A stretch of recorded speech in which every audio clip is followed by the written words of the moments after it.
Hey, thanks for checking out the video today. This is Dennis with Workful Sales, and we're going to go over some new features that we rolled out in the last couple weeks. If you hadn't already had a chance to try them out, please do so. We'd love to get your feedback. So in today's agenda, we're going to go through 3 new features.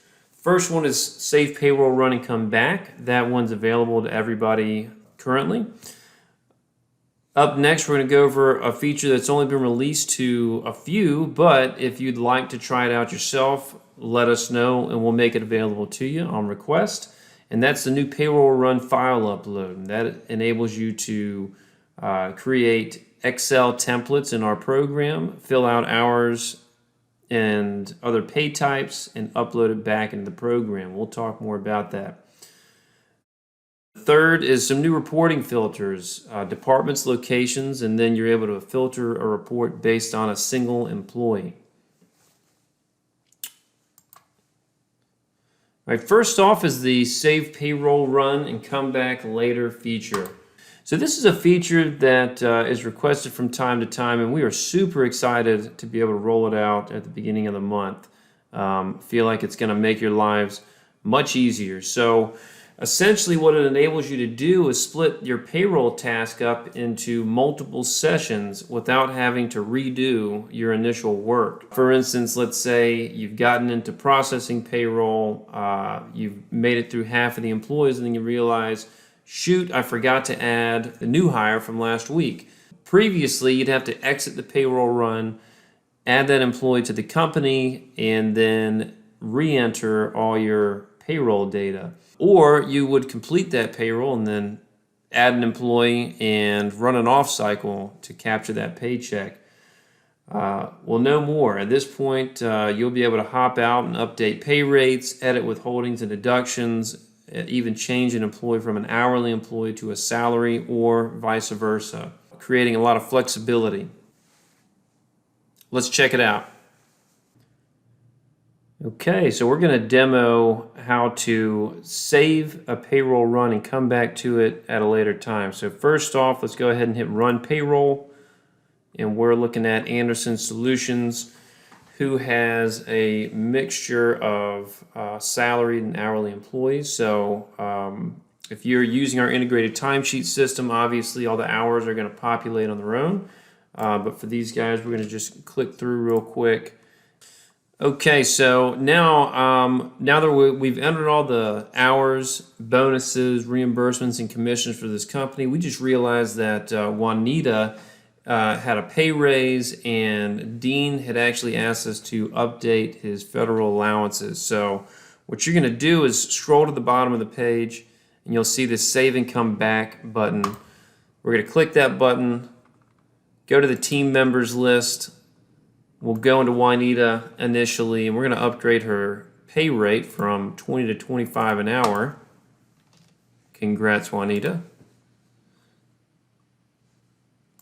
And then we're going to go over to, I can't remember who I said, we'll go with Dean.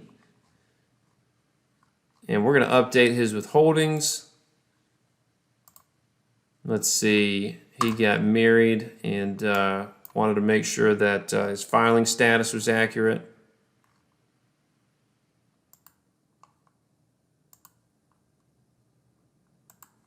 All right, so back out on the dashboard, what you're going to notice is that instead of this green button saying Run Payroll, it's going to say Continue Payroll, and that indicates that you have a saved payroll run that you want to go back into. So we'll hit Continue.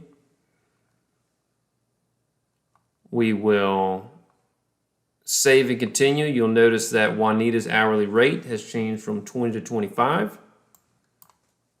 I'm going to continue through this payroll and submit. The second feature we're going to look at is the Payroll File Upload template. So this feature is primarily for larger companies or professional payroll providers who need to receive hours from their clients. A larger company might like it because it's less interface to scroll through. And then if you're just the type of person who prefers working off of spreadsheets to working in a program, this would be a great feature for you.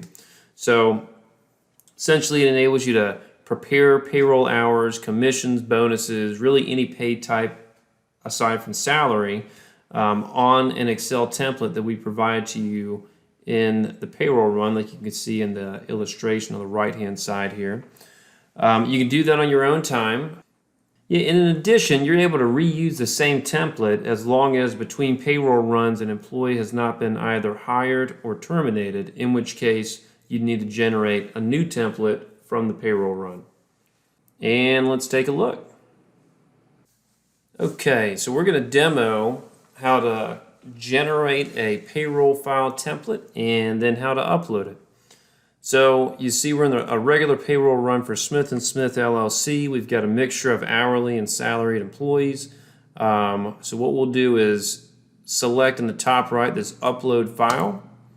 That's going to create this work screen where you can either search for a file on your desktop or on your device or download the payroll file. And this would be the template that you'll be able to interact with and upload back into the payroll run. You'll see it's downloading up here. So you'll see on the left-hand side, you got your employees listed out in individual rows. And for an hourly employee, you'll be able to plug in the hours for regular hours, overtime, and then if they have additional hourly pay rates, there'll be a second row for that pay rate. Continuing on, you've got your bonus, commission, reimbursements, and if it's a restaurant industry, you might have cash tips or tips included in the check. All right, so I just went through and added all the hours in, bonuses, and some reimbursements. Now what we're going to do is save that, and we'll go back to the payroll run. At Smith & Smith here, I'm going to hit drag and drop file. That's going to pull up my payroll file. We'll run a quick validation to make sure that all the data matches up with the employee pay types in the program. And then if everything looks good, you'll select import. And you'll see here, we've got the hours I've pulled in for Anthony. We've got reimbursements, bonuses, and hours pulled in for Curtis. So essentially, the entire interface here will populate based on the data on that spreadsheet. So if you've got a large company, instead of scrolling through the interface, again, you can fill out a spreadsheet and upload it. If you're a Workful Pro who's doing payroll for multiple clients, who is not currently using the timesheet or integrated timesheet system, you can provide your clients with that template. They can fill it out on their own time, email it to you at whatever deadline you give them, log into their company, upload that file, and then click through the rest of the payroll run. All right, now we've got some new reporting features, including filters for departments, locations, and individual employees. Some of you may already be familiar with the job titles description on employees that you'll see when you're setting up a new employee or if you're reviewing an employee's profile. So what we're doing is leveraging the job title data as a department filter. So that means if you are currently using that job titles input, what you want to do is make sure that you're using consistent terminology across the organization. For instance, in the sales department, you wouldn't want one employee's job title to be sales and another employee's job title to be sales representative. Second, we've got locations. So in the company settings, if you go to your settings menu and then go to company details, there's now an option to add locations. Now we've defaulted the main location to the original address that was entered into the program when you created this company. But if you're a multi-location business, you're able to add as many locations as you want, and then on the employee profile, you will assign a location to that employee, and then again be able to filter your payroll reports by locations. And then third, you've got the employee filtering, which is pretty straightforward. You'd select a single employee off a list and be able to review their individual data. Yeah, additionally, you're able to use multiple filters at the same time. Okay, so in this demo, what we're going to do is look at how to create departments, where to set up locations, and then how to leverage both of them in your report filters. So to look at departments, we're going to go to team members, and we'll pick on Daniel here. You'll see in the top right corner here, we've got a job title listed as engineer. So if you don't currently have job titles filled out, and this is a feature that you want to use, you'd go into each employee, click the edit button, scroll to the bottom of this screen here, and then in job title, plug in whatever you want. And make sure again that you want to use a consistent naming convention across the whole organization. So if you call sales reps, you want to call every sales rep a sales rep and not just sales, or vice versa. Now you can also do it when you create an employee. So if I'm going to add a team member, I'm going to select W2 employee, and then on the very first page you've got the option to put in a job title. Now let's take a look at the locations.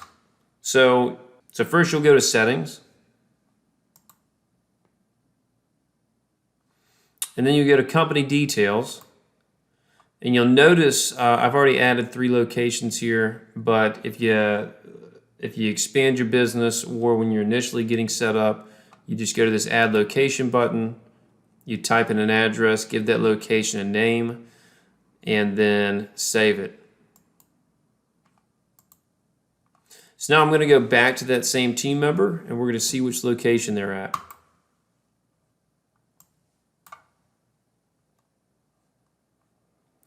You'll see the work location is listed as main. Now, if Daniel moves to a new location, or if he hasn't had a location assigned to him yet, what you'll do is click on this work location drop down and select the correct office.